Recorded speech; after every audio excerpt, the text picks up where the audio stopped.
السلام عليكم ورحمة الله وبركاته. ازيكم يا بنات؟ عاملين ايه؟ يا رب تكونوا طيبين وخير. ونبدأ بالصلاة على النبي، وصلي وسلم وبارك على يا سيدي يا رسول الله، ونقول دعائنا الجميل: ربي اشرح لي صدري ويسر لي أمري. صباحكم فل، صباحكم قشطة، صباحكم عسل، صباحكم كل حاجة حلوة جميلة. ابتديت أختكم يومي كده، وقلت نبتدي نعمل كده سندوتش بسيط علشان خاطر نبتدي يومنا.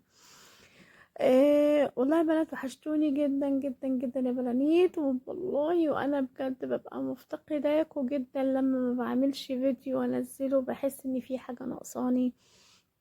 واتعودت خلاص اني يعني اكون معاكم. يعني انا اتعودت ان انا اكون معاكم. ربنا دايما يا رب يعني يجعلنا دايما مع بعض كده، ويديم المحبة ويديم المعروف ويديم الود بينا على طول ان شاء الله. كنت عايزه اتكلم معاكم النهارده يا بنات في موضوع. عايزه اقول لكم النهارده وانا بعمل الروتين البسيط ده، افتكرت قد ايه يعني الست والله العظيم بتتعب. يا جماعه احنا بنتعب في حاجات كتيره، ومحدش واخد باله مننا. يعني احنا بنتعب في حاجات كتيره ومحدش واخد باله مننا، ومحدش حاسس بينا. يعني احنا تعبنا مش بيبقى بس تعب، يعني مش مجرد تعب ومجهود بس، لا. يعني هو بيبقى تعب تفكير، بيبقى تعب مسؤولية. دماغنا بتبقى شغالة 24 ساعة. طول الوقت دماغ الست شغالة، طول الوقت الدماغ بتفكر هنعمل ايه، بنفكر هناكل ايه، بفكر هنلحق يعني هنلحق ايه، بفكر يا ترى مين محتاجنا. بنقعد نفكر لدرجة انا بنقعد نفكر امتى يا جماعة. الواحد يقول لك ايه، امتى هرتاح، انا عايزة ارتاح. يعني تفكري هترتاحي امتى؟ الغريب اننا يعني سبحان الله لما بنزهق او بنتعب بنحس ان احنا مقصرين. لما بتقعدي كده تبقي زهقانة وتعبانة وقرفانة، جواكي بيجيلك احساس ان انتي مقصرة، مع ان التعب ده لوحده دليل على انك انتي بتحاولي. يعني التعب اللي احنا بنعمله ده دليل على اننا بنحاول. مش مطلوب مننا يا جماعة ان احنا نكون مثاليين. يعني انا مش مطلوب ان انا اكون ست مثالية بنسبة 100%. مفيش حد مثالي، مفيش حد كامل. مش مطلوب مننا البيت يبقى دايما مظبوط وعلى الشعرة 24 ساعة. مش مطلوب مننا ان احنا ننجز كل حاجة في يوم واحد. يعني انا هنجز كل حاجة في يوم واحد؟ طب يعني مش مطلوب. ليه الارهاق ده؟ يعني في ناس دايما بتقعد تقول انه الستات اللي بتخش تعمل روتين على اليوتيوب كده ملينا زهقنا. لا يا حبيبتي، الروتين مش ملل.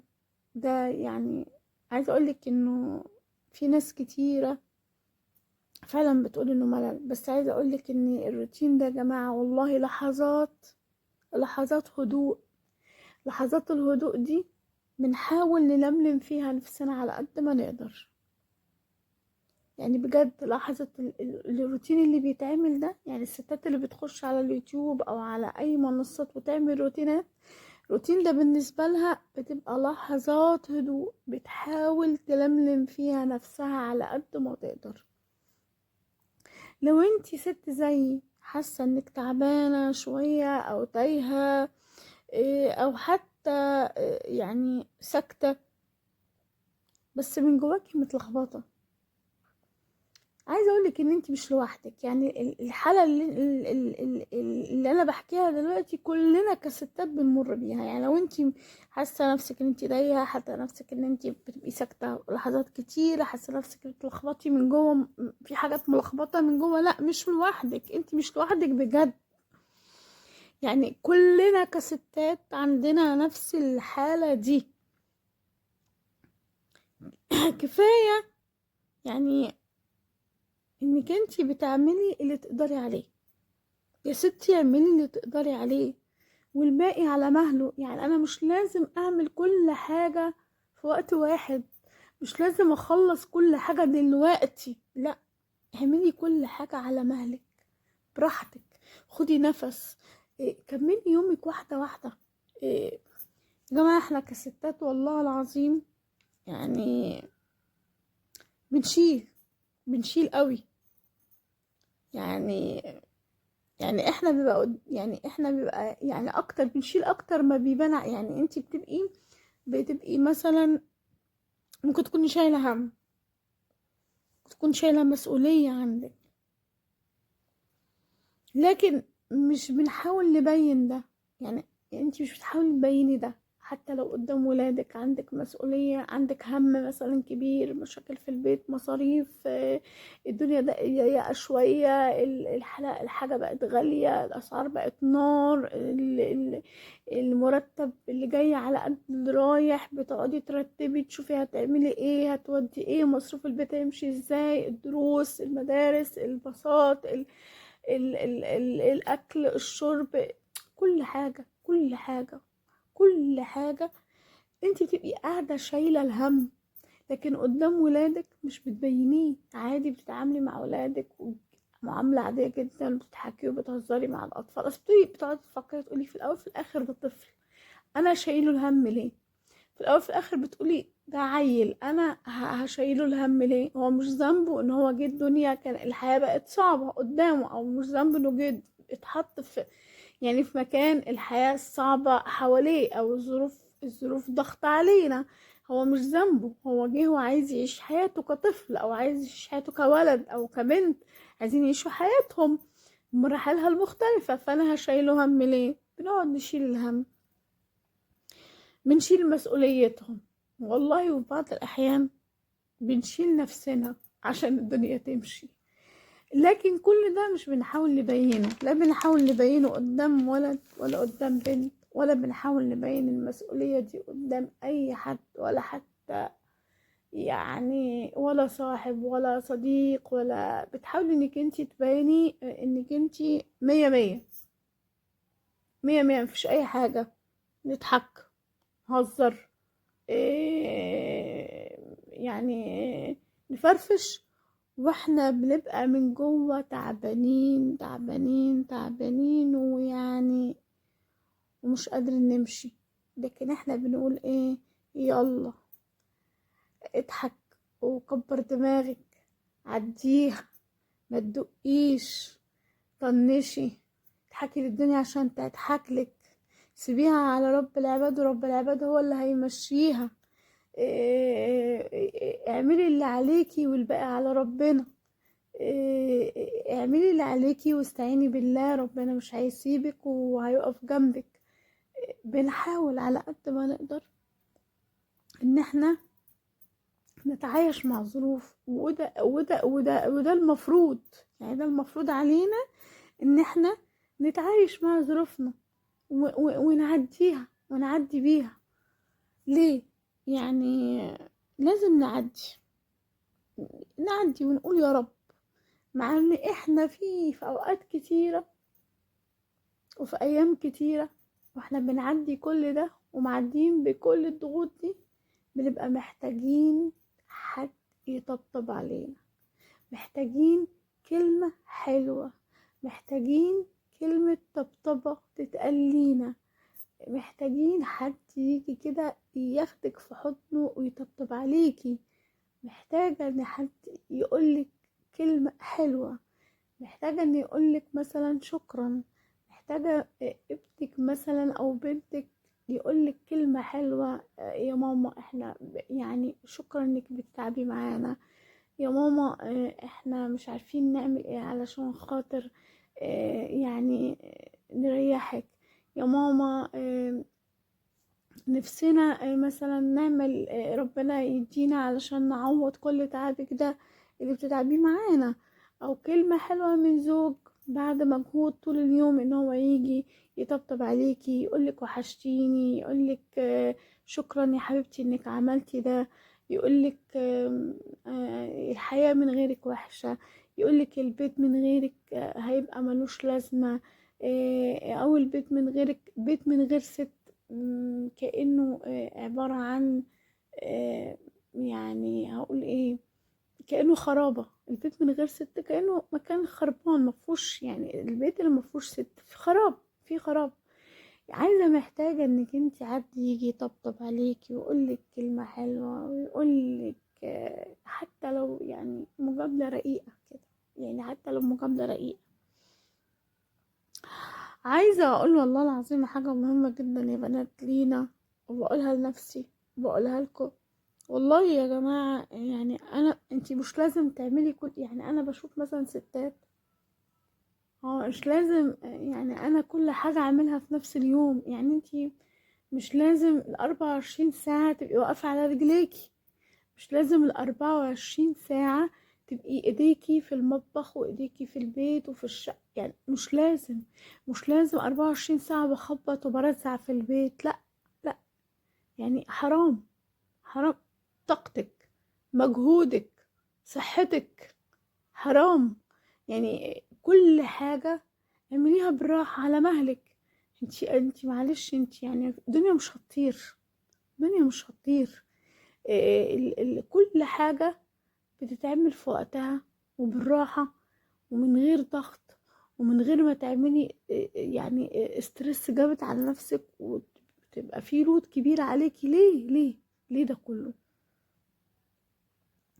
كل حاجة بالراحة هتيجي، كل حاجة بهدوء هتيجي، من غير ما نبقى مضغوطين، من غير ما نبقى مطحونين في الخلاط.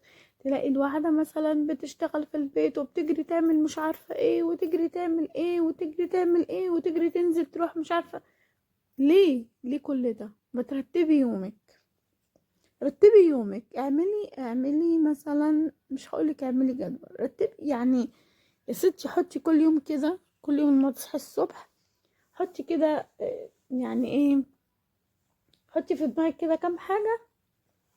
قولي انا النهارده مثلا صحيت الصبح، انا النهارده مثلا هوضب اوضه الولاد، هوضب مثلا الصالون، هوضب الانتريه، سوري الريسبشن. النهارده هاخد المطبخ بقى، هظبط المطبخ بالمره. كده كده انا داخله اعمل اكل، فانا همسك المطبخ كله واظبطه من اوله لاخره. يعني بالراحه على نفسك، بلاش انا يعني بشوف ناس بتعمل فيديوهات بتبقى فيها لود جامد على نفسها. يعني انتي بتقعدي تطحني في الخلاط وانتي بتعملي طب ليه؟ انا عايزه افهم ليه.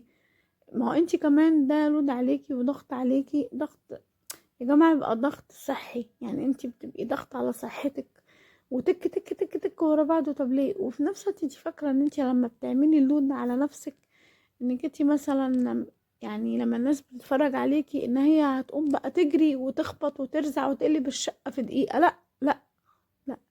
انا مش مع الناس اللي بتعمل ان هي ممكن تخبط وتقلب الشقة في دقيقة. لا، انا مش مع النوع ده. انا بحب الروتين الهادي، احب اعمل كل حاجة براحتي، احب اعمل كل حاجة على روقان. ما اقعدش بقى اضغط على نفسي ويبقى في لود. يعني فاهماني انتي؟ كفايه لود، يعني في ضغوطات تانية كتير. مش هيبقى بقى ضغوط جوه وضغوط بره، مش هيبقى في ضغوط مسؤوليه وفي اولاد وفي بيت وفي، لا انا مش هضغط على نفسي كل ده. انا لا، مش هضغط. انا يعني حاجه هعملها وبهدوء وبالراحه. مش هجيب بقى واحط واروح قلب الشقة في دقيقة، واقعد بقى مش يوم، اقعد ايام بقى على بال ما ارجعها تاني. ده تفكير غريب، تفكير غريب بجد. انتي حاولي على قد ما تقدري انك تعملي اللي عليكي على قد ما تستحملي، على قد طاقتك. محدش قالك ان عشان ابقى انا الست القوية، الست اللي يتقال عليها انها يعني ست بقى شجاعة قوية، يبقى اقوم بقى كل يوم اروح بقى اخبط بقى وارزع في الشقة واقلب وارزع. لا، مش كل يوم، مش كل يوم. برتبي ايامك. يعني انت عندك 7 ايام في الاسبوع، خلي يوم منهم في الاسبوع وليكن يوم الجمعة يبقى يوم الصلاة، والولاد في البيت قاعدين، مفيش مثلا مدارس، مفيش جوزك مثلا مفيش شغل، يبقى يوم راحة للكل. خلي يوم الجمعة ده يوم الأجازة الرسمي بالنسبة لك. لو في ستات تانية عندها أجازات طبعا تانية، أيام تانية، يعني أوكي تمام. بس أنا بتكلم يعني اليوم الجمعة خليه هو يوم الراحة بالنسبة لك، ما تعمليش حاجة فيه خالص نهائي. يعني ما تعمليش حاجة خالص. اعملي حسابك اليوم ده لو هتعملي فيه هبقى محضرة حاجتي. لو هعمل أكلة مثلا جميلة هبقى محضرة حاجتي من قبلها، من يوم الخميس محضرة لأكل بكرة، أو مظبطة حاجتي من بالليل عشان بكرة ما اخدش وقت، ما يبقاش فيه تايم كبير، اخد وقت بسيط انجز فيه أكلي شكرا. وابقى باقي اليوم قاعدة بقى فاضية رايقة، اشوف ولادي، اقعد مع ولادي بقى قعدة حلوة، اقعد مع جوزي، ناكل حاجة حلوة، في كيكة حلوة، بسكوت، مش عارفة حاجة ظريفة، نقعد نتكلم، اشوف ولادي لو في دروس، لو في واجبات عايزين يعملوها، لو محتاجين يتكلموا معايا في حاجة واتكلم معاهم في حاجة، يبقى في جو اسري وعائلي. ما يبقاش طول الاسبوع. انا بشوف في ستات طول الاسبوع قاعدة ويوم الجمعة بتفتكر تقلب البيت، لا طبعا ده مش صح. رتبي الاسبوع، عندك 6 ايام في الاسبوع، انتي لو كل يوم في الاسبوع خدتي اوضة في الشقة هتلاقي نفسك ان انتي يعني ظبطي البيت كله وخليتيه على سنجة 10.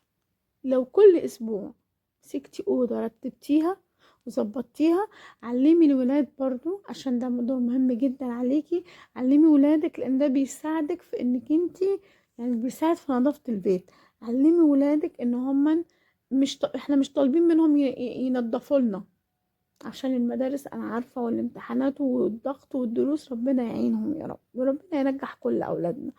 لا، علمي ولادك، فهميهم يعني حاجات بسيطة. لما يرجع من المدرسة ما يرميش حاجته حط كل حاجة في مكانها. قلعت تحط سوري يعني أكرمكم الله الشوزة في مكان معين مكانها، الشراب في مكانه، لو مش نضيف يتحط في الباسك بتاع الغسيل، الهدوم بتاعة المدرسة تتعلق في مكانها، الشنطة بتاعة المدرسة تتحط على المكتب. علمي ولادك التركات البسيطة الصغنونة دي، هتلاقي نفسك مش بتتعبي، مفيش مجهود وولود عليكي، هتلاقي نفسك ان انتي يعني بصي بتلملمي حاجات بسيطة، ما انتيش غرقانة في نظافة البيت.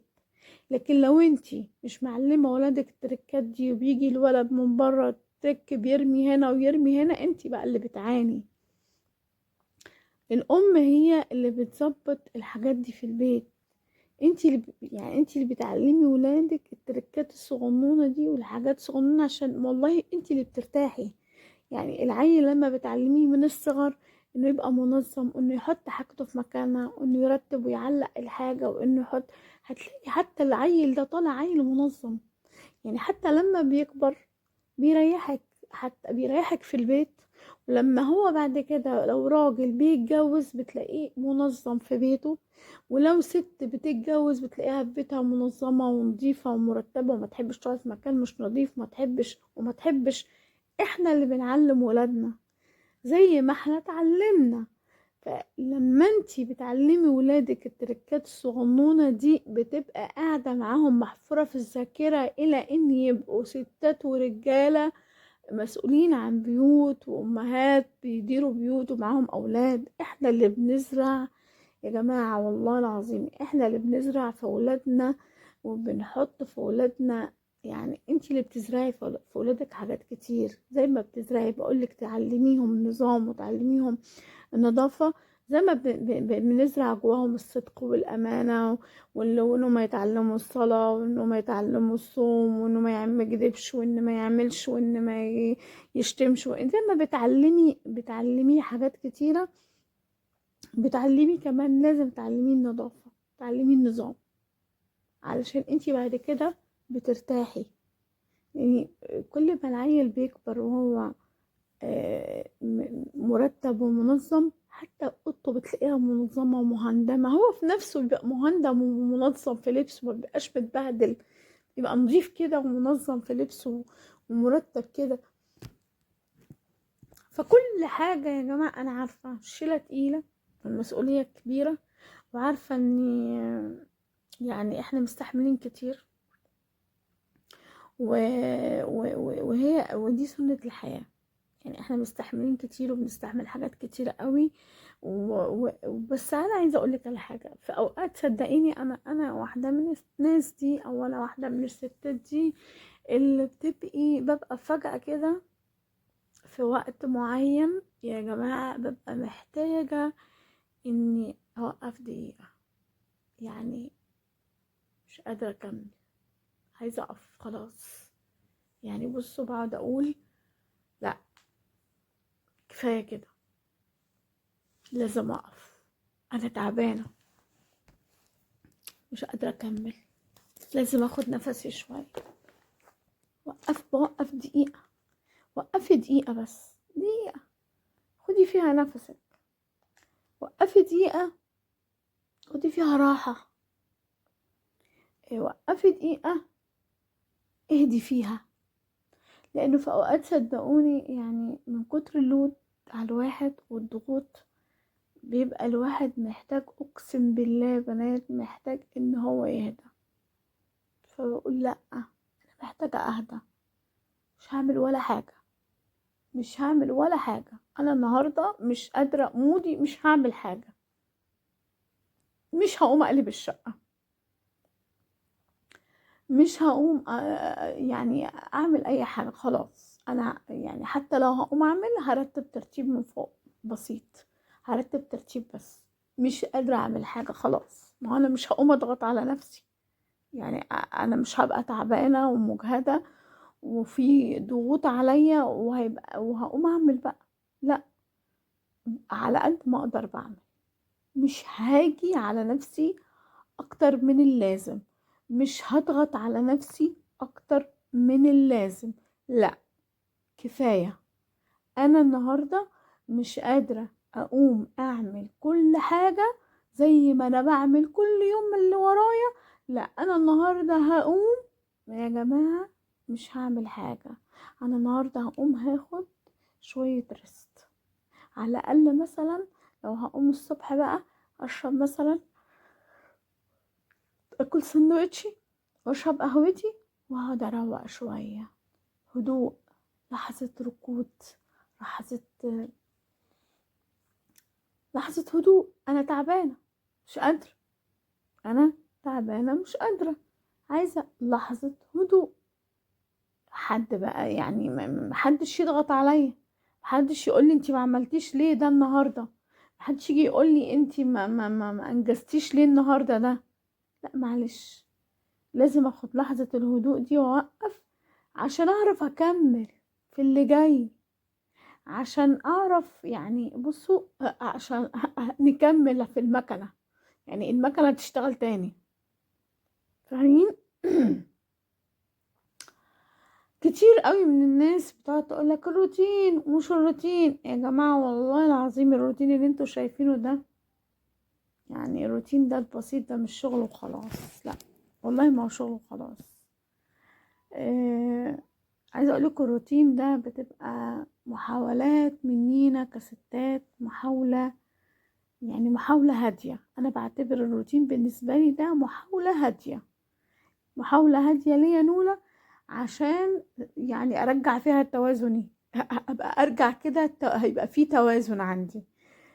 يعني بجد والله العظيم يا بنات انا لما باجي اعمل روتين بحس ان الروتين ده، روتيناتي على فكرة هتلاقوها كلها روتينات بسيطة ما فيهاش لود عليا. انا الروتين البسيط بالنسبة لي بحسه محاولة هادية ليا، علشان اعرف إيه يعني ارجع كده ابقى امسك نفسي تاني وابقى في حالة توازن تاني، عشان اكمل تاني في المفرمة اللي احنا الحمد لله رب العالمين عايشين فيها. فعايزة اقول لكم بقى، اللي نسيت تعمل اللايك والكومنت والشير، انا ما قلتلكش في اول الفيديو، اللي نسيت تعمل القناة والكومنت والشير والاشتراك في القناة في ليس امرا، تلحق بسرعة تشترك يا بنات عشان تنورنا وتشرفنا وتكبرنا في القناة. والله العظيم يا بنات بجد بجد اقسم بالله ان انا بقوله لكم ده انا بعمله. عايزه اقول لكم ده بقى اللحظه دي بقى كان بالليل، فانا قمت بقى قلت انا هعمل بقى ايه، انا هعمل بيض. عملت بيض، مش قادره اعمل اكل، انا مش قادره اعمل اكل، عاملين بطاطس، حمرنا بطاطس وعاملين مش عارفه ايه. انا ما قلت خلاص انا مش هقوم اعمل، هو بيض والجبن اللي موجوده هطلعها وشكرا، انا مش قادره اعمل حاجه خلاص. انا خلاص مش قادرة، هو البيت شكرا. عملت لهم بقى طاسة بيض كده حلوة، عملت فيها 4 بيضات كده والحمد لله رب العالمين على مقاسهم كده. وكان عندي جبن في التلاجة، رحت بقى ايه مطلعها لهم. يا ما عملتيش الكومنت، عملتيش اللايك، وما عملتيش الشير، ما تنسيش. انا بفكرك بس يعني فضلا وليس امرا، بفكرك المرة التانية عشان انا في اول الفيديو نسيت اقول لكم اللي ما عملناش كومنت ولا عمل لنا شير يعمل لنا كومنت يعمل لنا شير. المهم بنات، آه، انا يعني بجد والله العظيم ببقى مبسوطة اوي وانا بعمل الروتينات. والله العظيم يا بنات ببقى مبسوطة بجد وانا بعمل روتين، بحس كده يعني بطاقة جميلة، وبحس براحة نفسية، وبحس بحاجات كده حلوة بتحصل لي وانا بعمل روتين. وخصوصا انا يعني عارفة ان انا بعد ما هعمله وهقعد بقى مع اصحابي وحبايبي، هنزله لحبايبي واصحابي واخواتي البنات، عشان خاطر يعني ايه يبقوا مبسوطين كده اهو، ويقوموا يتشجعوا. وبرضو على راحتك اتشجعي واعملي اللي نفسك فيه، واعملي اللي انتي تقدري تعمليه في البيت على راحتك وبراحتك من غير ما ترهقي نفسك. ولو حاسه انك انتي قليله وانك انتي مش عامله كفايه، لا، حابه اقولك حاجه من قلبي، انتي كفايه وتعبك ده محسوب، حتى لو محدش قالك عليه. ده انا بوريكم كده، دي القربة بتاعه المية بستخدمها عشان رجلي، طبعا لسه بتعالج برضو من رجلي. ولو انتم مستنيين معانا ومن الابطال اللي كملوا معانا، ودي كانت قاعده جميله في اخر اليوم، كنت قاعده ماما بقى حبيبتي ست الكل قاعده منوراني، ومعايا بقى طبعا اختي. فكنا قاعدين اخر اليوم بقى وبنتفرج على اليوتيوب حبيب الملايين، انا مغرمه ومعجبه باليوتيوب. فكنا طبعا بنتفرج اخر اليوم، قعدنا بالليل عملنا كده سهرة جميلة وقعدة بسيطة. ومتنسيناش اللايك والاشتراك، والى اللقاء في فيديو جديد.